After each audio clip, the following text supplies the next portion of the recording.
Iyi ni radiyo BBC Gahuzamiryango ivugira i Londres kuri metero 19, 25, 31 na 41.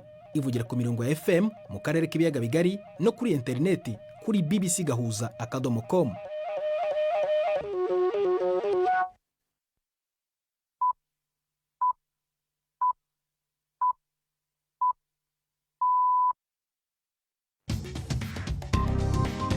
Ubu ni saa 10 n'igice ku isaha mpuzamahanga ya GMT, ni saa 12 n'igice ku masaha yo mu Rwanda no mu Burundi.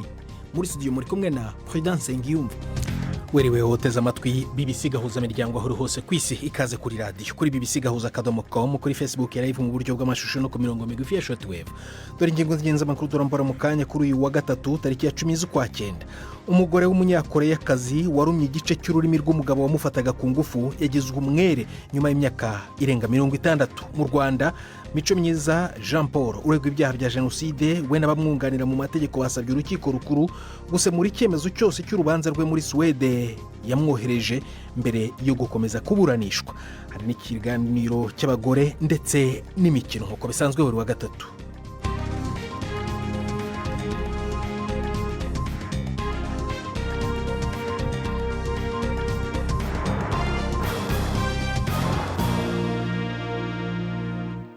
Byose n'ibindi ni mu kanya nyuma y'uko Jacques Niyitegeka wagezaho incamake y'andi makuru y'ingenzi avugwa ku isi.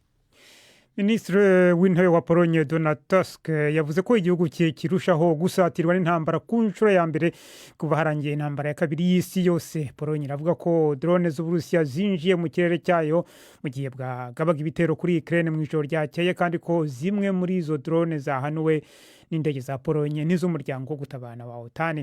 Umunyamabanga mukuru wa OTAN Mark Rutte yashinje Uburusiya imyitwarire idahwitse. Yavuze ko uyu muryango uzarinda buri santimetero kare y'ubutaka bwa buri gihugu kiwugize. Mu nama n'abayobozi ba gisirikare mu Burayi Londres, Minisitiri w'Abanyamahanga wa Pologne yavuze ko adashidikanya ko ibi Uburusiya bwabikoze nkana. Hagati aho, Minisiteri y'Ingabo y'Uburusiya yasohoye itangazo rishimangira ko itigeze igambirira kwibasira Pologne, kandi ko utudege twayo twa drone tutari dufite ingufu zihagije zo kuhagera. Ariko iryo tangazo ntabwo rihakana mu buryo bweruye ko drone z'Uburusiya zishobora kuba zinjiye mu kirere cya Pologne. Umuvugizi wa gisirikare yavuze ko Uburusiya bwiteguye kubiganiraho na Pologne kugira ngo hamenyekane neza ibyabaye. Hagati aho, Belarus umuturanyi akaba n'inshuti ikomeye y'Uburusiya yatangaje ko yahanuye drone zari zatanye kubera kubangamirwa mu buryo bw'ikoranabuhanga, ariko ntiyigeze avuga ko za drone z'Uburusiya ko zari drone z'Uburusiya cyangwa drone za Ukraine.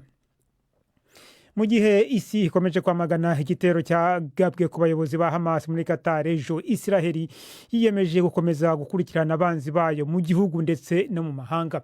Kugeza ubu ntibiramenyekana neza ibyinshi inshuti za Israel zirimo na Amerika zari zizi kuri icyo gitero cyo mu kirere mbere yuko kigabwa.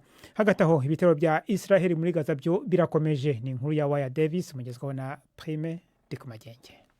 Impapuro ziriko inyandiko zakororewe hejuru ya Gaza zagabije yuko himirije igitero cyo hasi. Mu butumwa bwo ku mbuga hwaniro uyu munsi mu gitondo, umushikiranganje wa Israel ajeje kwivuna abansi yagabishije Hamas ko hamwe itorekura imbohe zigisigaye kandi igacibirwanisho hasi yo na Gaza bazozimanganywa. Ariko hari impungenge ziguma ziyongera mu gisirikare ca Israel ko igitero kitari gwigere kiba kandi giteye impari cyane ku bategetsi ba Hamas muri Qatar kitashitse ku ntumbero yacu. Hamas ivuga yuko abategetsi batari bakuru cyane ari bo bishwe gusa. Ntibiramenyekana kandi niba canke ryari hari uwo Israel yabwiye harimo n'inshuti zayo Mozambique ibijanye n'ico gitero. Bitari ubwa mbere Trump vyabonetse ko yashavujwe n'ibikorwa vya Benjamin Netanyahu. Igisirikare cya Israel kandi cyagabye ibindi bisasu byo mu kirere ku nyeshyamba z'Abahuthi muri Yemen. Kiravuga ko cyarashe ko ahantu hakoreshwa n'izo nyeshyamba mu murwa mukuru Sanaa no mu mujyi wa Al-Jauf harimo n'inkambi za gisirikare n'ibiro bikuru by'icyo cy'isi ishami rishinzwe icengeza amatwara ry'Abahuthi ndetse n'ububiko bwa lisansi. Amafoto ya video aboneka ku mbuga nkoranyambaga yerekana ibiturika bikomeye mu mujyi Isana. Ibitangazamakuru by'Abahuthi bivuga ko hari abantu bishwe abandi barakomereka. Ibi bitero bigabwe nyuma yaho inyeshyamba z'Abahuthi zirasiye ibisasu byinshi bya misile na drone muri Israel mu minsi mike ishize. umuryango mpuzamahanga uharanira uburenganzira bw'ikiremwamuntu ku isi Human Rights Watch wasabye ubutegetsi bwa gisirikare muri Niger kurinda abaturage b'abasivili ibitero by'intagondwa zigendera ku matwarakazi y'idini ya Isilamu. Mu cyegeranyo gishya uyu muryango uvuga ko abarwanyi b'umutwe wiyita leta ya Kisilamu mu karere ka Sahel bamaze kwica kuva mu kwezi kwa gatatu k'uyu mwaka abantu batari munsi ya 27 mu bitero binyuranye hirya no hino mu karere ka Tiraberi mu burengerazuba. Ni inkuru ya Richard Kagowe mugezwaho na Jean Claude Mwambutsa. Human Rights Watch iburira Niger ku kwiyongera kw'ibitero biyibasira bikozwe n'imitwe itsimbaraye ku mahame akarishya k'Isilamu. Icyegeranyo cyayo kivuga ubwicanyi, kurasa ku misigiti, ubusahuzi no gutwika insisiro byabayeho hagati y'ukwezi kwa gatatu n'ukwa gatandatu. Ababonye ibyabaye bavuga ko bashoboye kumenya umwirondoro w'abagabye ibitero kubera udutambaro dutukura babaga bitamirije ndetse n'integuza bakiraga mbere y'ibitero. Bavuga ko igisirikare kitahaye agaciro integuza nyinshi z'ibitero kandi ko cyanananiwe kurinda insisiro. Agace ka Tiraberi gasangiye urubibi n'ibihugu bya Mali na Burkina Faso. Ibihugu byombi bikaba bimaze imyaka byibasiwe n'ubugizi bwa nabi bukorwa n'intagondwa. Umukuru wa gisirikari wa Niger wafashe ubutegetsi mu myaka 3 ishize yari yasezeranije kugarura umutekano, ariko ibitero birarushaho kwiyongera. Mu Bufaransa, minisitiri w'intebe mushya Sébastien Lecornu yarahiye mu gihe imyigaragambyo yamagana leta n'ibiterane by'amahoro bikomeje hirya no hino mu gihugu. Imyigaragambyo yatangijwe n'impirimbanyi y'abaturage baharanira imibereho myiza bihaye inshingano zo guhagarika imigambi yose ya leta ibabangamiye. Bamagana abayobozi b'Ubufaransa na gahunda za leta zo kwizirika umukanda. Polisi ntiyajuyaje mu gukumira abigaragambya kugira ngo badafunga imihanda, inababuze kwinjira ku ngufu muri imwe muri sitasiyo zikomeye za gari ya moshi yo munsi y'ubutaka i Paris. Minisiteri y'ubutegetsi bw'igihugu iravuga ko abantu bagera kuri 200 bamaze gutagwa muri yombi. Bwana Lecornu yabaye minisitiri w'intebe wa gatanu w'Ubufaransa mu gihe kiri munsi y'imyaka 2. President wakoze Jacques nitegeka kuri ayo makuru ya BBC.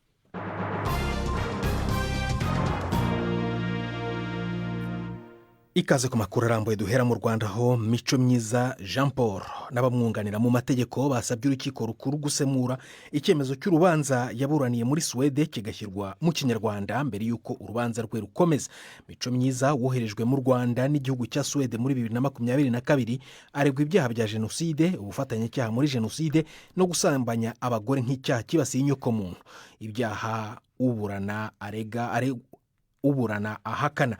Ive Bucyana yakurikiranye urwo rubanza adutegura inkuru ikurikira. Impaka zabaye zose mu rukiko kuri uyu wa gatatu ubwo Mico Myiza Jean Paul yasabwaga gutangira kwiregura ku byaha aregwa. Maître Rwigema Vincent umwe mu bunganira Mico Myiza yavuze ko ubwabo basabye ibimenyetso birimo icyemezo cy'urukiko mu rubanza rwa Mico Myiza yaburaniye mu gihugu cya Suwede mbere y'uko urukiko rw'icyo gihugu rutegeka ko azanwa kuburanira mu Rwanda. Yanavuze ko hari icyaha cy'ubufatanyacyaha muri jenoside yaburanye mu rukiko muri Suwede cyongewe mu byaha ari kuburana mu Rwanda, bityo ko ubushinjacyaha bw'u Rwanda butari bukwiye kukigarura. Maître Rwigema yabwiye urukiko ko icyemezo cy'urukiko rwa Suwede kuri Mico Myiza bakibonye ariko kiri mu rurimi rwa Suwede, basaba ko icyo cyemezo cyabanza gushyirwa mu rurimi rw'Ikinyarwanda. Abunganira Mico Myiza bavuga ko ibyo basaba bigamije gukuraho urujijo no kumenya niba hari ibyaha Mico Myiza akwiye kuregwa mu Rwanda cyangwa adakwiye kuregwa, kuko yabiburanye mu gihugu cya Suwede. Urukiko rwavuze ko rufite inyandiko iri mu Cyongereza kandi ko ababuranyi bumva urwo rurimi bose. Abunganira Mico Myiza bavuze ko iyo nyandiko ntayo barabona.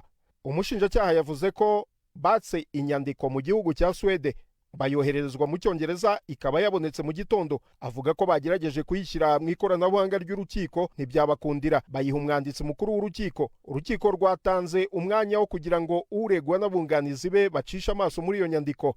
Nyuma Maître Rwigema Vincent yabwiye urukiko ko inyandiko babonye atari icyemezo cy'urukiko, ko ahubwo ari inyandiko minisitiri w'ubutabera wa Swede yohereje mugenzi we w'u Rwanda ivuga ku bijyanye no kuba Micomyiza Jean Paul yakoherezwa kuburanira mu Rwanda. Avuga ko bo icyo bavuga ari icyemezo cy'urukiko ku rubanza Micomyiza yaburaniye muri Swede kigizwe n'impapuro 26 cyanditswe mu rurimi rwa Swede. Ubushinjacyaha bwavuze ko kuba icyo cyemezo cyabanza gushyirwa mu rurimi rw'ikinyarwanda nta kibazo babibonaho. Ibi bikaba byahariwe urukiko ruzabifataho umwanzuro.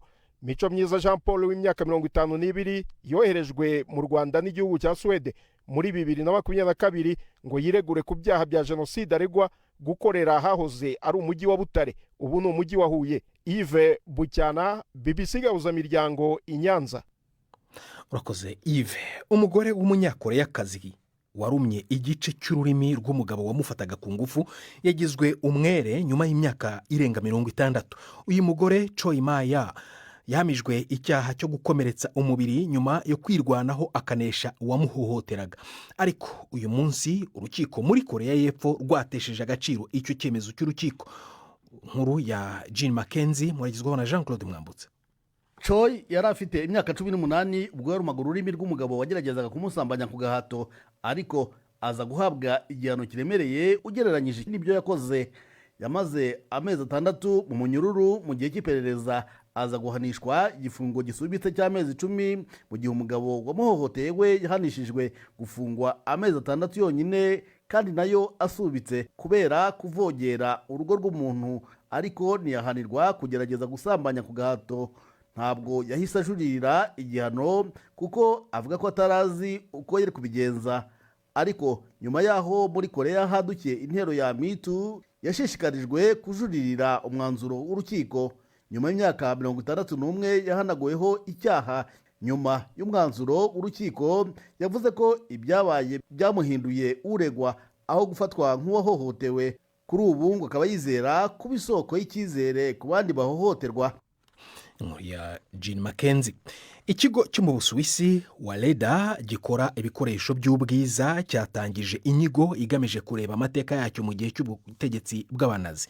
Bikozwe nyuma y'uko impuguke mu mateka Anne Sudro atangarije ko iki kigo ngo cyahaye umuti umuganga wo mu butegetsi bw'Abanazi mu nkambi yitwa Dachau Abanazi bafungiragamo Abayahudi. Bitekerezwa ko uwo muti wapimiwe ku bantu. Inkuru ya Bethany Bell uri Vienna muragezwaho na Prime Ndikumagenge. Mu cegeranyo c'amatohoza yasabwe n'urwibutso rw'ikambi yakonganirizwamwo abantu i Dachau, umuhinga wa kahise Anne Sudrow yarakurikiranye isano hagati ya Weleda n'umuganga wa SS Sigmund Rascher azwi kuba yarakoze ivyigwa by'ubunyamaswa ku banyororo aho i Dachau. Ku mategeko ya Heinrich Himmler, muganga Rascher yarakoze ivyigwa ku bantu akoresheje kugabanuka k'ubushuhe bw'umubiri no gushira abantu ahantu hakanye cyane mu kubadwibika mu mazi yabaye barafu. Anne Sudrow avuga yuko Weleda yahaye muganga Rascher ibiro 200 by'amavuta yayo yo kwirinda gukonja. Weleda yavuze ko yiyamirije amahano yakozwe n'Abanazi mu majambo akomeye ashoboka. Icegeranyo cyo mu 2023 kuri kahise ka Weleda caracishijemwo ko amavuta yayo yo kwirinda gukonja yarungitswe i Dachau, ariko kivuga ko bitamenyekanye niba yaragamije gukoreshwa mu vyigwa ku bantu. Weleda yavuze yuko icegeranyo c'amatohoza yayo mashasha kizoboneka mu ntango z'umwaka w'2027. Saa 12 zirenzeho iminota 43 mu Rwanda no mu Burundi. Iyi ni BBC Gahuzamiryango, urayumva no kuri Kisoro FM muri Uganda, kuri bbcgahuza.com no kuri Facebook live mu buryo bw'amashusho. Mu kanya turakomeza nyuma y'akaruhuko gato k'amasegonda 5. Reka tujye mu Burundi ku nkuru dufatira mu Bubirigi y'itorero ryari rizwi nk'amabano ryamamaye cyane mu Burundi. Umunsi turaganira na Gorethe Habonimana, umwe mu barikoranagamo. Ni nkuru tubasubiriramo mugezweho na Are Majesté Barenga.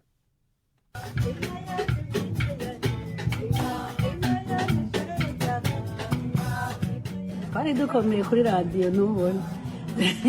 Aha ni mu gisagara ca Liège, aho Gorethe Habonimana yamenyekanye cyane mu mugwi amabano wegukira radio na televiziyo y'igihugu wabiciye bigacika muri iyo myaka, kuko n'indirimbo baririmbye n'ubu zigisubirwamwo zigikundwa n'abatari bake n'abarutse nyuma yabyo. Ku myaka irenga 60 uwo muririmbyi wa kera ntahengeshanya kwigisha urwaruka yongera ariwigisha ukuntu baririmba bongera banacuraranga. We n'umushinga ntawe wiwe Emmanuel Sadiki batazira kirokiro mu myaka ya 40 babana bahisemwo kwigisha abana cyane cyane abavukiye mu makungu umuziki w'ikirundi, ukuntu urimbwa n'ukuntu utambwa. Gorete Haborimana yamenyekaye mu ndirimbo Mpinka yanje n'izindi, aratubwira ibanga ryatumye umugwamba abantu ukundwa n'ubu kiriko. Ushatse kuririmba umuvyeyi wararirimba umuvyeyi ukamunonosora ukamuvuga ukamurata.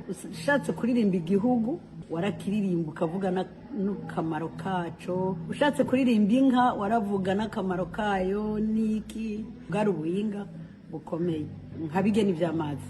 Urumva navuga nti sakadugo naduze bigeni n'umwarama, sakadugo naduze ntangara ku mutwe umwani mugongo nicuya mu maso bigeni. Yamara abaririmbyi ba kera bavuga ko akaranga k'umuziki kagabanutse mu Burundi bakavunira akagohe ugaruka rukurararuka. Harimwo nyene nyinshi nziza z'ikirundi kandi zivuga, ariko harimwo n'ibindi bavuga kuri jewe ntoshobora gusubiramo. Afite kuririmba si kugenda ngo ugiye muri studio warojise werekane kuri umuririmbyi kuzi kuririmba kuzi daba ico ugiye gukora, daba ico ugiye kuvuga ko ari ikintu ngirakamaro, ko ari ikintu cubaka Uburundi, indirimbo itazokwibagirwa ku bantu bubu. Ico nobahanura nuko boraba iyo baje bakaraba iyi ndirimbo nina ejo ninaba ntakihari izobandanya, ejo ninaba nashaje izobandanya. Sukurimba Burundi gusa ko barabiciye biracika no mu bindi bihugu haba mu karere n'abaririmbyi mpuzamakungu b'ico gihe, aho bamwe babibuka nk'igisabisho. Yararirimba amwe akaguza na saxophone, hanyuma na kasavu, hanyuma na biriyabe. Yamara barabazwa n'ukuntu indirimbo zabo zigurishwa izindi zigaherekanywa batagishijwe inama. Umugwi Amabano wari washinzwe mu mwaka wa 1978 na Davis Nikiza batazira Nicky Dave ari kumwe na Antoine Marie Rugerinyange batazira Africa Nova. Mu bari barimbye bari bakunzwe hari Chanjo Amis, Aloise Gasuku, Tura wa Lupini, Diamond Ilunga, Bruno Simbavimvere batazira Memba, Gorete Haborimana, Amida Hassan na Chantal Nibizi. N'umugwi kandi watwaye bushimwe bwinshi, aha twavuga nk'agashimwe Mulendo kari kateguwe ni radio y'aba Hollande mu 1982 aho imigwi itandukanye yava ku isi ari umugwi Amabano watwaye iryo higanwa.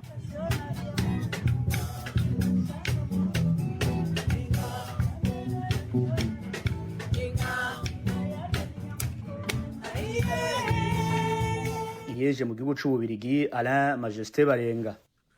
Dusubire i Kigali mu mikino na Yves Bucyana. Imikino kuri BBC gahuza miryango. Mwiriho neza abakunzi b'imikino kuri BBC, ay'imikino nyahere mu mikino y'amajonjora mu guhatanira igikombe cy'isi. Repubulika ya Demokarasi ya Kongo yarayikubitiwe iwayo na Senegal ibitego 3-2, nubwo kugeza ku munota wa 33 Kongo yariyoboye umukino ifite ibitego 2-0. Ibi byatumye Senegal iyicaho ifata umwanya wa mbere n'amanota 18 iyirusha amanota 2. Amahirwe asigaye kuri DRC yo kubona itike y'igikombe cy'isi ubu ni ukurwanira kuba mu makipe ane yitwaye neza ku mwanya wa kabiri akazakina andi majonjoro. Bamwe mu bafana basaga 80,000 bari ku kibuga ntabwo babashije kwakira uku gutsindwa. Amashusho yashyizwe ku mbuga nkoranyambaga yagaragaje bamwe bashwanyaguza intebe zo ku kibuga n'ibindi bikorwa remezo. Hagati aho Taifa Stars ya Tanzania nayo yatsinzwe igitego 1-0 na Niger i Dar es Salaam. Taifa Stars iracyari ku mwanya wa kabiri n'amanota 10 inyuma ya Maroc yo yamaze kubona itike y'igikombe cy'isi. Kenya yatsinze Seychelles ibitego 5-0 mu gihe Uburundi bwatsinzwe na Gambia ibitego 2-0. U Rwanda Amavubi yatsinze Zimbabwe igitego 1-0. Muri iryo tsinda Bafana banganyije igitego 1-1 na Nigeria. Super Eagles yo amahirwe yo gukomeza kwiruka ku itike y'igikombe cy'isi asa nayo yoyotse kuko Benin yatsinze Lesotho ibitego 4-0. Benin iri ku mwanya wa kabiri n'amanota 18 inyuma ya Bafana ifite amanota 17. Nigeria Super Eagles ni ya gatatu n'amanota 11 inganya n'u Rwanda. ku mugabane w'uburayi ikipe ya Manchester City yavunikishije rutahizamu wayo uyu ni Omar Marmoush waraye agize imvune y'ivi mu mukino wahuje ikipe ya Misiri na Burkina Faso mu gushaka itike y'igikombe cy'isi. Amakipe yombanganya ubusa ku busa. Uyu musore w'imyaka 26 yasimbuwe ku munota wa 9. Marmoush yinjiye muri City avuye mu ikipe ya Frankfurt yo mu Budage kuri miliyoni 59 z'amapaundi. Ntabwo City yizeye ko azakina umukino uzayihuza na mukeba wayo w'ibihe byose Manchester United ku cyumweru. Iburayi kandi itsinda ry'ubushakashatsi mu mupira w'amaguru ryatangaje ko ikipe ya Liverpool ariyo ihabwa amahirwe menshi yo gutwara shampiyona y'icyiciro cya mbere mu Bwongereza. Liverpool irahabwa amahirwe angana na 28.9%, Arsenal irahabwa amahirwe angana na 18.8% yo gutwara icyo gikombe, naho Chelsea igahabwa 16.2% imbere ya Manchester City yo ihabwa amahirwe angana na 18%. Ni mu gihe Manchester United ihabwa amahirwe angana na 2.6%. Muri Espanye ikipe ya Real Madrid irahabwa amahirwe angana na 40.6% ko yatwara igikombe, mu gihe mukeba wayo Barcelona ihabwa amahirwe angana na 29.6% gusa kwijana. Ayo niyo y'imikino nabateguriye uyu munsi. Gendi Yves Bucyana.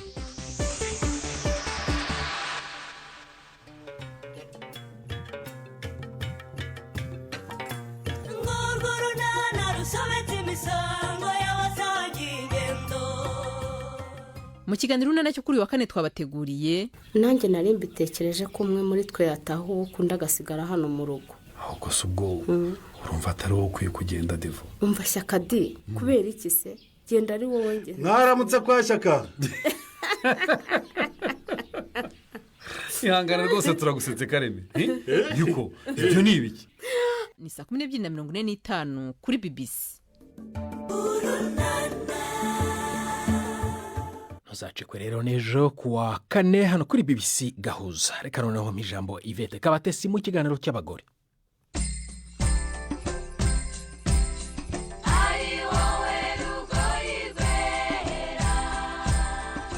Tubaramutse mwese bakunzi ba BBC Gahuza miryango. Twongera tubaye ikaze muri kino kiganiro c'abagore tuzakuremeshereza mu gisagara ca Slagelse mu burengero bw'igihugu ca Denmark. Aho tuyaga na muganga Sonia Kabwa amaze imyaka 20 yarahugururiye ibitaro muri ico gisagara abirabure baharurirwa ku ntoki. Ibitaro vya Sonia Kabwa byitiriwe Lagen van Groningen. Ugishika muri ako gasagara uvuze izina ryiwe bose bamuzi nk'igisabisho, aho banyuragiranwa kuza kuhivuriza. Mwe byagenze gute umupfasoni yanonose ibyo kuvura muri kaminuza ya Leeds United mu Bwongereza yisange yugura ibitaro muri Denmark? Ibyo bamwegereye bamubwira ko ari umugani atazofashitseko. Nize i Burundi, navukiye i Burundi, nkurira i Burundi, niga amashuri y'i Burundi gushika muri secondaire kuri lycée Vugizo, hanyuma nja muri kaminuza mu Bwongereza muri medicine. Nahize imyaka nk'i Burundi nyine imyaka 6 muri kaminuza, hama umuntu agaca aja muri specialisation imyaka 5, umva ni imyaka 11. Aho rero nagize dumuhinga muri bimwe bita médecin de famille, bavyita kwinshi mu bindi bihugu mugani médecin de famille canke médecine interne mugabo yo muri communauté. Gabo ntivyari vyoroshe, murazi ko mu Burundi tuvuga igifaransa n'ikirundi. Kuja mu Bwongereza rero utazi icongereza neza aho vyari bigoye gose.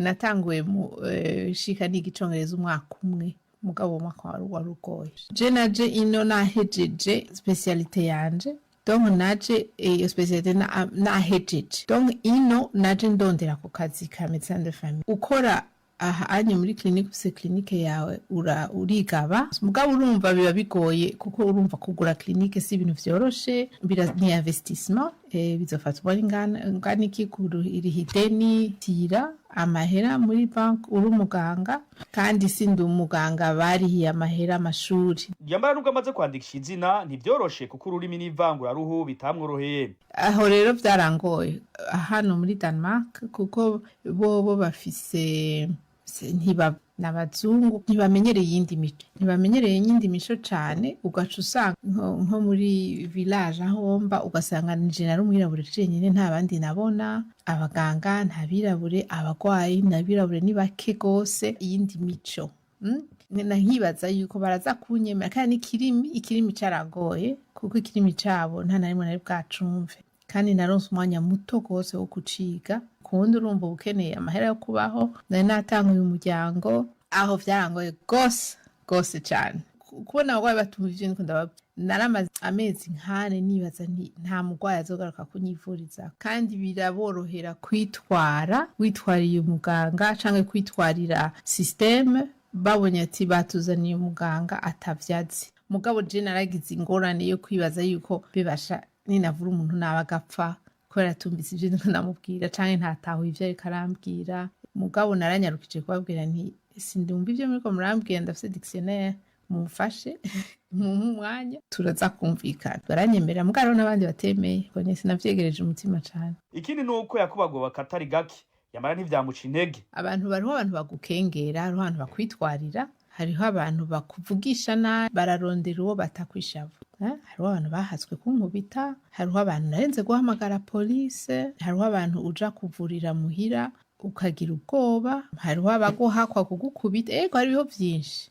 Sinahahamutse ntibibura kugusinzikaza iyo ibindi ni ibintu by'umuryango umuntu arakumbura muhira umuntu ariyumvira igituma ari ngare kafasha abantu atarabi iwabo kandi tuzi ngene bimeze i Burundi hariho abantu benshi bahamagara hariho abantu benshi batabaza hariho ibintu byinshi bitwara abantu bitari bitegerejwe gutwara abantu kuko ni ibintu bivugwa kandi bisanzwe cyane. Atera kama abandi bigeme kubahuka kuko atamwuga wahebeye umugabo. Nta kintu umuhungu ashobora gukora umukobwa adashobora mu vyerekeye amashuri cyangwa akazi.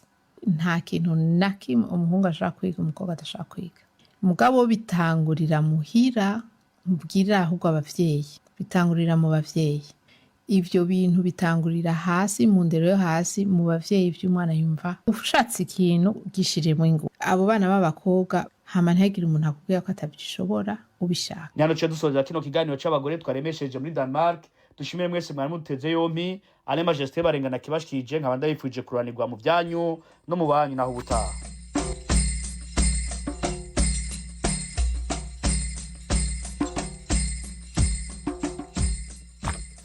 Nababwiye ko ikiganiro mu kigezweho na Yvette Kabatesi ariko niba mwabyumvise ntabwo ari we ni ale majesté barenga.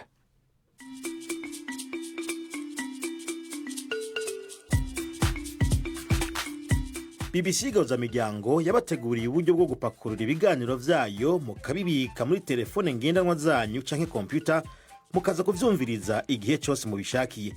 Ibiganiro bya BBC Gahuzamiryango mukunda nk'amakuru, imvo n'imvano, urunana, ikiganiro cy'abagore cyangwa abaza muganga ubu biraboneka kuri podcast. Ja ku rubuga rwa BBC Gahuzamiryango ariko bbcgahuza.com urondore ahari podcast. Amakuru yose y'uburyo podcast ikora n'ukuntu wayishyira muri telefone yawe byose urabisangayo. Pakurura ikiganiro ukunda canke amakuru wumvirize uko ushaka aho uri hose ntusubire gucikwa na kimwe. Taramana ibiganiro vya BBC Gahuzamiryango kuri podcast.